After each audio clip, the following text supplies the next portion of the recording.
Some paint colors are just boring. Safe, predictable, beige, gray, off-white.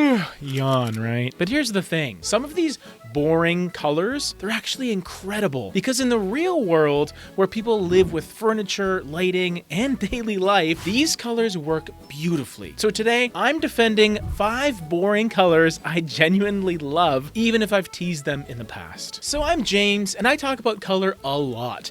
And while I love a moody green, like the one over here, or a buttery ochre from time to time, I also believe in practicality. Not every space needs to scream.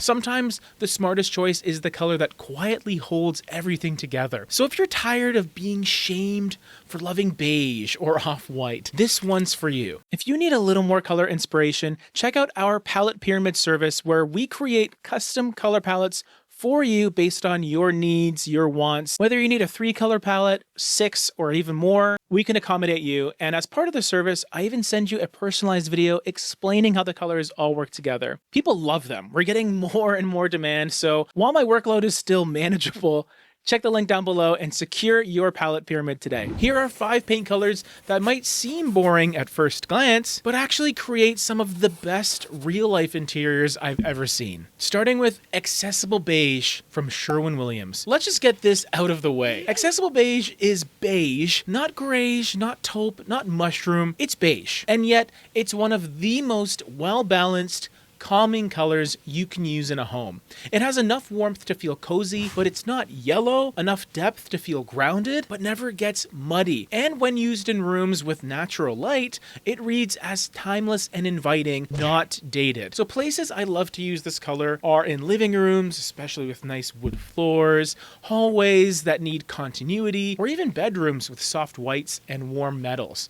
It also plays beautifully with black accents and creamy trim colors, like Alabaster from Sherwin-Williams or Benjamin Moore's White Dove. Moving on to Benjamin Moore, we have Classic Gray. This color gets slept on, probably because it looks like nothing, but that's exactly why it's everything. It's a color I have always recommended, utilized, but I still want to talk about it more, because Classic Gray is technically a gray, but it is so soft and has that warmth to it. It often reads as an off-white in those brighter spaces. It has that almost imperceptible purple-pink undertone, which helps it pair beautifully with beiges and taupes and even muted blush tones. Where this color shines is in whole home palettes where you want cohesion. If you wanted one paint color to use everywhere, at least on the walls, Classic Gray has to be near the top of your list. Minimalist interiors with layered textures, perfect use case here. Even transitional spaces like stairwells or hallways. This is a designer's gray. Not cold,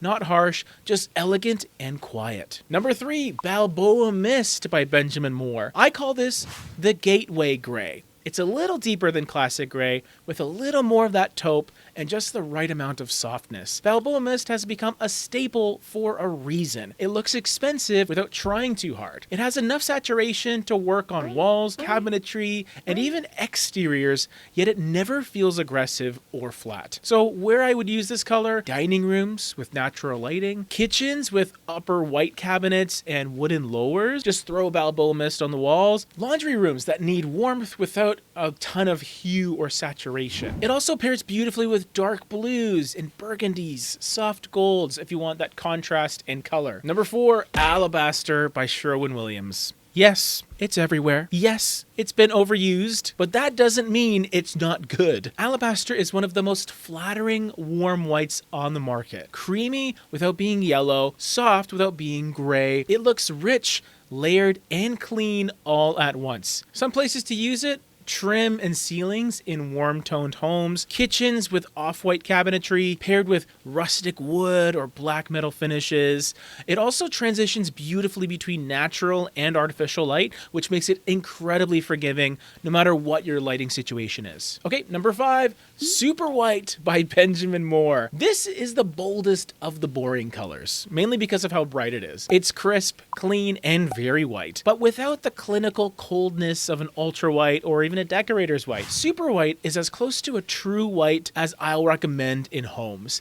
It bounces light without going blue, and it has just a whisper of warmth. Super neutral, not overly bright like some other colors. And where I love to use super white is on all my baseboards essentially, but also on art forward spaces that need a gallery backdrop. It's perfect for that. You can pair it with rich wall colors like olive or rust or even charcoal gray. And on trim and cabinetry in ultra modern interiors, it is perfect for all that. Just be aware, it shows everything. You'll want smooth walls and clean lines if you go this white. These might be considered boring colors, snooze fests, when used with intention. They're the backdrop that makes the rest of the home shine, because a well-chosen neutral is never boring in context. Want to see how I pair these kinds of colors with bolder accents? Watch this video next. It's all about color combinations that shouldn't work, but totally do.